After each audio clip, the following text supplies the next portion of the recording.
맛있게 드셨어요? 네, 벌써 가을 바람이 살살 불어오는 것이 선선해졌죠? 네. 엊그제만 하더라도 뜨겁게 진짜 열대야가 많이 우리를 땀을 흘리게 했는데 이처럼 잠깐 지나가니까 벌써 가을입니다. 또 가을이 얼른 지나가면 또 찬바람 오고 그러다 보면 또 한 달 안거 들어가고 또 그러다 보면 또 어느새 설날 들어오고 봄인가 싶어서 입춘 맞이하고 이렇게 1년이 금방금방 이렇게 지나가는 것 같습니다. 그렇게 변화하는 세상 속에서 변치 않는 그런 이치를 찾아서 하는 것이 바로 우리 부처님이 공부하는 불자들의 임무가 아닌가 싶습니다. 부처님 불법을 우리는 이제 크게 이제 세 가지로 나눌 수가 있어요. 첫 번째는 세간법, 두 번째는 출세간법, 세 번째는 배가 고프구나. 네? 바깥에? 안에. 네. 출세간법. 이 세 가지가 있는데, 첫 번째 세간법은 뭐냐? 세간이라는 것은 세자가 세상 세자. 우리가 보면은 얼마 전에 추석 지났죠? 거기 보면은 윗대 조상으로부터 1세, 2세, 3세, 4세 손 이렇게 얘기하잖아요.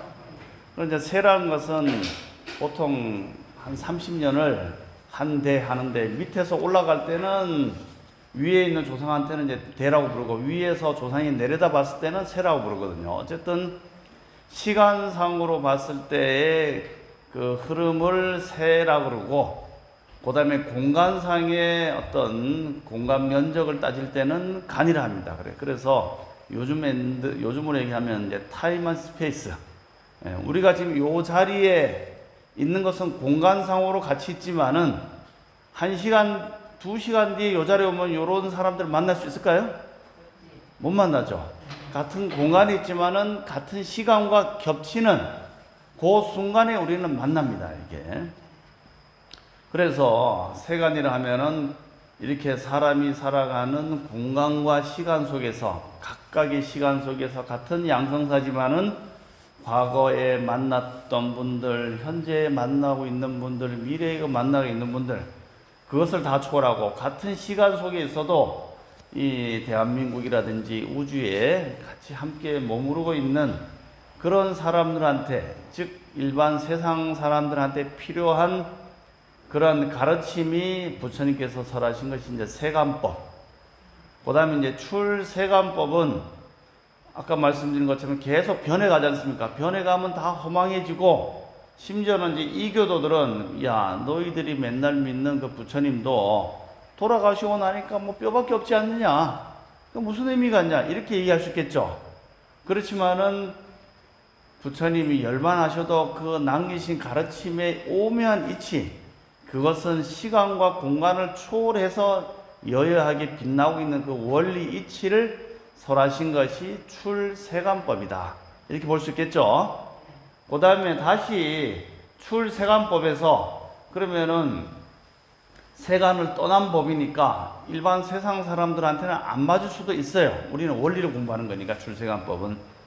그렇지만 또 세간을 떠나서 얘기한 것이 무슨 의미가 있는가? 그것을 모르는 사람한테 다시 세상 속으로 들어와서 가르치는 법이 출세간을 다시 넘어섰다. 그럼 다시 이곳으로 온다는 얘기죠. 이해됩니까? 예. 그래서 세간법은 뭐냐? 보통 세간법은 인과법이에요. 인과법. 내가 공덕을 많이 닦고 또 수행을 열심히 하면은 나의 바로 지금 이 순간 다음에 나타나는 모습들이 좀 더 내보다 현재보다는 의식세계도 확장이 되고 내가 가지고 있는 복도 커지니까 그런 것을 알려주고 또 반듯하게 살게끔 하는 것이 바로 세간법인데 인과법도 설명하시고 공자님은 또 인의 예지신, 예법, 또 사람이 살아가는 어떤 본성 이런 것에 대해서 이제 설명하시고 그것을 우리 불교에서는 이제 불성이다, 본성이다 이렇게 표현할 수 있겠죠. 심성이다. 이렇게 설명해서 세상 사람들이 반듯하게 살아갈 수 있도록 가르쳐주는 세간법을 부처님은 직접 설하시기도 했지만은 공자님이라든지 여러 성인들이 설하신 가르침이 다 부처님 법안에 다 들어오기 때문에 우리는 불법만이 최고고 나머지 가르침은 아니라고 얘기할 필요가 없습니다. 심지어 지금 도로교통법 있죠? 신호를 위반하면은 뭘 냅니까? 범칙금 벌금 내잖아요. 마음이 많이 아파요. 80km를 가야 되는데 하다 전화도 오고 예 안녕하십니까 하다 보니 90km 넘어갔는데 턱 찍혔어요. 그러면은 그 벌금 내야 됩니까 말아야 됩니까? 네, 그건 부처님 법입니까 아닙니까? 법이에요 이게. 왜? 사람답게 살고 서로 약속을 잘 지켜서 사고가 안 나게끔 하는 것이 다 불법이기 때문에 부처님 불법은 경전 안에 있는 것만이 아니에요 이게. 사실은 큰 부처님의 가르침 속에서는 세상 사람들이 살아가는 모든 것이 다 반듯한 이치. 그것도 인과법이잖아. 내가 제대로 안 지키면은 그 결과로 나나 남이 피해를 입게 되는 과보가 생기지 않습니까? 그래서 부처님께서 원리를 설명하셨기 때문에 우리는 질서를 잘 지켜야 되고, 크게 보자면 도로교통법도 세간법이고 불법이다. 사람이 서로 반듯하게 살아가고 남한테 피해를 안 주고 살아가는 것도 세간법이고 불법이다. 이렇게 다 볼 수 있겠죠? 그렇게 보자면 불법이 아닌 게 없어요, 세상 사람 속에서. 그럼 부처님께서는 왜 도로교통법에 대해서 설명을 안 하셨냐? 경전에 안 나오죠? 네. 부처님께서 미래에 있을 이야기까지 다 말씀하시면은 복잡해, 이게. 그래서 그 정도는 세상 사람들이 알아서 원리를 기초해서 살면은 다 할 것이라고 믿기 때문에 그런 것은 나중에 후세 사람들이 하도록 여지를 남겨둔 것이고, 또 실제로 용수보살님께서 그 화엄경을 또 많은 경전을 구하러 이 바닷속에 들어가 보니까 거기에는 우리 인간 세상뿐만 아니라 저 우주에 있는 수많은 세계에 있는 법들까지도 다 설명된 게 많대요. 그런데 한국 사람이나 이 인도 사람이나 지구에 해당되는 내용만 가져온 경전이 화엄경이고 법화경이 이렇단 말이죠. 근데 저기 안드로메다에 있는 그 내용에 대한 사람들, 그 사람들의 크기, 성품, 내용이 다 다른데 그거 가져서 가르쳐주면 아무 소용이 없잖아요. 근데 그런 것은 안 가져왔다 해서 약본을 가져왔다 합니다. 그래서 세관법은 사람이 인과에 의해서 반듯하게 살아가는 그런 내용을 다 설명했는데 부처님께서는 그것을 아엄경에서 아주 간략하게 설명을 하셨다. 그 다음에 이제 출세관법은 뭐냐? 방금 말씀드린 것처럼 세상이 생하고 멸하는 죽으면 끝이다라고 생각하는데 그 원리를 보자면 그렇지 않다는 거예요, 이게. 그런 내용이 어디 있느냐? 바로 금강경에 잘 나와 있죠. 우리가 반야경, 반야신경 이런 데 보면은 우리가 내 몸이 살다가 죽으면 보통 세간법에는 끝이다 생각해서 아이고 우리 할아버지 이제 가면은 언제 오나, 아이고 언제 다시 만나나 하고 걱정이 늘어졌지 않습니까? 그렇지만은 세간법으로 보면 이제 죽었으니까 끝이에요. 그렇지만은 부처님의 가르침에 의해서 출세간법을 공부해보면 사람이 태어났다 죽었는데 죽었다고 끝이 아니구나. 종자를 가지고 있다 다음 생에 다시 또 태어나고 하는 윤회의 과정을 겪고, 그렇지만은 그 윤회 과정 속에서 정해진 바가 없이 내가 업을 끌고 갔다가 왔다 하는 모습이구나. 그렇기 때문에 나라는 것은 내가 있기도 하지만은 있는 것이 아닌 것이 또 다른 연을 만나면 또 다르게 변해가는구나. 하나의 원리를 설명한 것이 바로 출세관법이죠. 그래서 이제 화엄경 같은 데서는 뭐라고 얘기합니까? 파도와 바닷물의 관계를 설명합니다. 동해 바다, 서해 바다, 남해 바다 각각의 수많은 파도들이 있지만은 그 파도의 근본은 뭡니까? 바닷물이죠, 바닷물. 바닷물이 인연을 만나면은 큰 파도, 신남도 같이 큰 바람과 파도가 생겼다가 연을 안 만나니까 지금 잠잠하잖아요. 연을 만나서 일어났다가 연이 사라지면 사라지니 근본 바탕은 바로 바닷물이다 라는 것을 안다면은 저렇게 심하게 불던 파도가 어디 갔지? 어디 갔다고 막 허망해 하거나 또는 좋아할 게 아니고, 연을 만나면 생겨나고, 연이 사라지면 다시 근본으로 돌아가는구나 라는 것을, 그 근본의 이치를 설명하는 것이 출세관법이고 이제 공한법이다, 이렇게 볼 수 있겠죠. 그리고 이제 다시 그러다 보면은 출세관법만 따지다 보면 어떤 문제가 생기느냐, 우리도 살다가 죽으면은 공으로 돌아가고, 부처님도 살다가 죽으면 공으로 돌아가고, 영자, 미자, 순자, 길동이 다 그렇구나 하다 보면은 나중에는 어떻게 됩니까? 나중에 허망해져요. 이렇게 살다 죽으면 끝인데, 이 세상에 내 것이 어디 있나, 사용하다 버리고 다 죽어 비는데 내가 뭐 열심히 할 필요 뭐 있냐, 이렇게 현실에 대해서 약간 집착은 덜어버리는 건 좋지만은 현실에 대한 도피가 생길 수도 있고, 어차피 살다가 죽으면 끝인데 라고 하는 의욕이 사라질 수도 있기 때문에 그것이 부처님께서 최종적으로 지향하는 바가 아니다. 그렇다면 다시 이 세상 속에서 내가 어떻게 열심히 살아서 집착하지 않되 열심히 살아가는, 현재 내 몸이 언젠가는 다 100년 후에는 다 부셔지지만은 그래도 있는 가운데 내가 열심히 공덕을 짓고 살아가는 모습을 설명하는 것이 출세관, 출세관을 다시 벗어났다 이런 얘기죠. 그럼 어떻게 됩니까? 다시 인간 세상으로 돌아오는 거죠. 돌아와서 이곳에 살면서 현실이 바로 그 깨달음의 모습을 그대로 구현하고 있다. 이 내 몸이 부셔지고 나중에 사라지지만 이 몸속에는 과거, 현재, 미래의 인연이 담겨 있고 깨달음의 종재가 담겨 있고, 이 안에 나의 모든 연기가 담겨 있다는 것을 보는 그 순간이 현실이 곧 불도가 되겠죠. 그래서 그것은 이제 선종에서는 뭐냐, 평상심이 도다. 현재 나의 모습이 깨달음이다. 이 모습 그대로가 생활 속이 바로 부처다. 마음이 부처다. 심즉 시불이다. 일상이 곧 정토다. 이렇게 볼 수도 있겠죠. 내 마음이 집착만 안 생기다면 이 자리가 바로 깨달음의 자리지 않습니까? 현실이 바로 깨달음의 자리이기 때문에 우리는 따로 어디 저 멀리 열반이나 피안을 구하지 않아도 된다 라는 가르침으로 연결될 수 있겠죠. 그렇기 때문에 선사들은 이놈아, 불법이 뭔지 묻지 말고 너가 지금 생각하는 그 마음속에 모든 것이 갖춰져 있다, 그것을 깨달아 버리면 바로 그 자리가 즉심즉불 시심시불이다. 바로 현실이 곧 열반이다, 이렇게 볼 수도 있겠죠. 이렇게 현실 속에 들어가서 다시 법을 설하는 것이 출세관이다.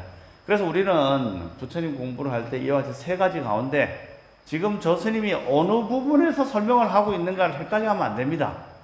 그래서 때로는 스님들이 이제 뭐 경어 스님이나 이런 스님들 보면은 자기가 한 소식 했다고 좀 막행막식 하는 것도 있었잖아요. 정기에 보면은 뭐 제자가 이렇게 가는데 너무 힘들어 하니까 그렇게 힘이 드느냐 해서, 그러면 내가 힘 안 드는 방법을 알려줄게 하더니, 옛날 같으면 그 일제시대라든가 그때는 뭐가 있었습니까?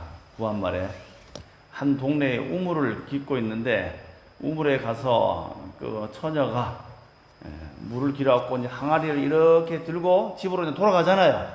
요즘은 이거 틀면 잘 나오니까 요즘 남자나 여자나 너무 편해진 거예요. 이게 옛날 같으면 목욕도 못해. 그거 무겁게 들고 와서 씻으려면 얼마나 아깝겠어. 근데 그 물을 항아리에 지고 이렇게 집으로 돌아가는데 옆에 따라오는 행자가 너무 힘들어하니까, 그래갖고 이렇게 쥐고 있는 아가씨를 와락 껴안고 뽀뽀를 해버렸어요. 그러니까 이 아가씨가 이렇게 있으면 꼼짝도 못 하잖아요. 그러니까 갑자기 요즘 얘기하면 성추행을 당한 거라. 그러니까 이제 자기도 모르게 그냥 이 항아리를 집어 던지고 저놈의 죽는 자라 소리를 지르니까 동네 사람들이 다 나와서 저놈이 죽놈이 있냐 하고 저놈 때려잡자고 하니까 돌아보면 생자보고, 야 우리 죽게 생기다 튀자 그래갖고 이제 주랭락을 놨답니다. 한참을 산을 몇 개 넘어가 도망가니까 이제 안 보이더래요, 청년들이. 그러면서 한다는 말이, 아직도 힘이 들더냐 하니까 힘이 들기냐, 진짜 죽을랐는데 열심히 뛰었는데 힘 하나도 안 들었습니다. 그렇게 뭐 기행이 있습니다. 그렇지만은 요즘 상식적으로 보자면 말이 안 되는 얘기잖아요, 이게. 그렇게 깨우침을 주려고는 했지만은 보편적인 사회의 정서에 반하는 그런 행동은 안 맞다는 거예요, 이게. 그렇죠? 그래서 출출세간을 하면서 오히려 그 공자님도 종심 소유 불유구, 소욕 불유구, 내 마음에 일어나는 욕망대로, 욕심대로, 뜻대로 해도 사이에 무리가 안 되는 그러한 자연스러운 행동 거지가 나오는 것이 출출세간이에요. 그렇기 때문에 이대 종정 스님께서도 깨달은 사람도 계를 지킬 필요가 있습니까? 하니까 이대 근숙이 깨달은 사람은 계를 더 잘 지킨다. 왜? 세간법에도 맞고 출세간법에도 맞고 출출세간법에도 맞기 때문에 그 세 가지 가운데 어떤 거 하나도 버리지 않고 다 받아들여서 생활하기 때문에 그 자체가 바로 생활이고 수행이고 법이 되는 겁니다. 부처님께서 깨달은 그 가르침으로 일상을 똑같이 생활하셨잖아요.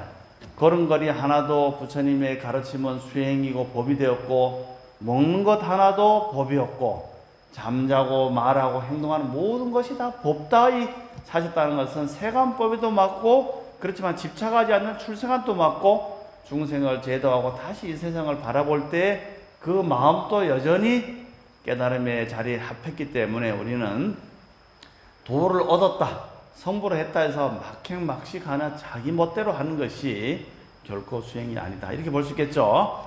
그래서 우리가 오늘 지금 공부하고 있는 이 법화경의 내용도 마찬가지입니다. 법화경의 내용에 부처님께서 이 세상에 오신 참 뜻은 깨달음을 나와 같이 성불하게끔 하기 위해서 오셨다고 합니다. 그렇다면 우리는 성불하면 저 높은 연화자에 앉아서 내가 왕이다 하고 내가 이 세상의 지존이다 하면서 너희들은 나한테 공양을 올려라, 내가 하는 법이니까 너희는 내가 시키는 대로 해야 되느니라, 나는 너희의 군림하는 자다, 이런 식의 어떤 옥자 왕자에 앉아서 내가 세상을 마음대로 쥐락펴락하는 그런 관념에 말하자면 부처의 자리를 생각한다면 그것은 오산이다. 지금 뭡니까?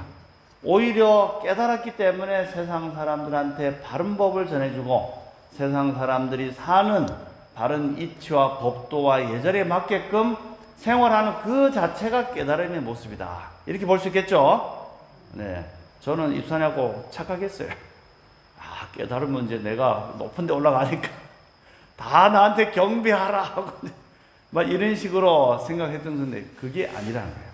법화경에서 얘기하는 바로 너희들의 일상이 바로 그대로 불타의 자리고 부처의 자리라는 것을 안다면은 지극히 정상적으로 생활해 나가는 것, 그 속에서 내가 부처님의 아들임을 아는 것이 바로 진정한 깨달음이다, 이런 말씀을 하고 있죠. 그래서 이번 법화경 주의스님께서 하라고 하시더라고요. 많이 뭐 강의 들으셨죠, 그 사이에. 네. 그래서 법화경 다음 시간엔 뭐 42수 그 말씀을 하시기도 했는데 일단은 42수 저번에 한번 했는데 좀 더 자세히 또 하라고 하신지 다시 한번 물어보겠습니다. 그래서 우리 법화경의 전반적인 내용을 프린트를 한번 보시죠.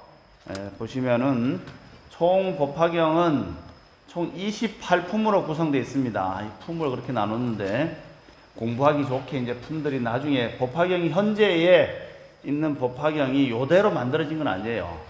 서기 217년경에 축폭포라고 하는 스님은 정법화경이라는 이름으로 그 번역을 했고, 그 다음에 또 사나굽타라고 하는 스님은 수나라 601년에 천품묘법연화경이라 했습니다. 그래서 최초의 법화경은 지금같이 28품으로 된 것은 아니고 최초에는 우리 정문에 나오는 그런 14품이 가장 기본이었다고 해요. 그 이후에 이제 흩어 다니던 경전들을 여러 스님들이 이제 모아서 하나의 그 법화경으로 모았다 합니다. 마치 어떤 것이냐면은 부처님께서 이대 종정 스님이나 큰 스님께서 설법을 하시면 어떤 스님은 그 대목을 듣고 어떤 스님이 왔을 때 또 이어서 설명하신 경우도 있잖아요. 그럼 요 스님은 요것만 기억하고 저 스님은 저것만 기억하는데 큰 스님 입장에서는 쭉 하나의 연결고리를 가지고 설명하실 수도 있지 않습니까? 그러면 각자 가지고 있는 것을 나중에 얘기를 하고 토론을 하다 보니까 아, 이런 말씀하시고 이런 말씀하시는 게 이게 같은 고리구나 해서 그것을 하나의 경전으로 엮게 됩니다, 이게. 그러다 보니까 처음에 엮였을 때는 품수가 좀 작았겠죠. 그러다가 뒤에 이제 점점 붙고 하다 보니 같은 내용이기 때문에 붙고 하다 보니까 하나의 체계가 만들어진 겁니다. 화엄경 같은 경우에도 화엄경이 토탈 80권 화엄경이 있는데 80권 화엄경이 처음부터 만들어진 게 아니에요. 처음에는 10지품이다 해서 깨달음의 10가지 단계 10지품이 중심이 되고 그 이후에 다른 품들이 이제 갖다 연결이 돼서 하나의 화엄경이 만들어졌다고 합니다. 물론 전혀 엉뚱한 것을 갖다 놓은 건 아니고 전반적인 맥락이 같기 때문에 후대에 똑똑한 사람들이 아, 이것은 부처님께서 하나의 줄기를 가지고 말씀하셨는데 듣는 사람이 이것만 기억하고 있었구나 하고 결집을 해서 만든 내용이죠.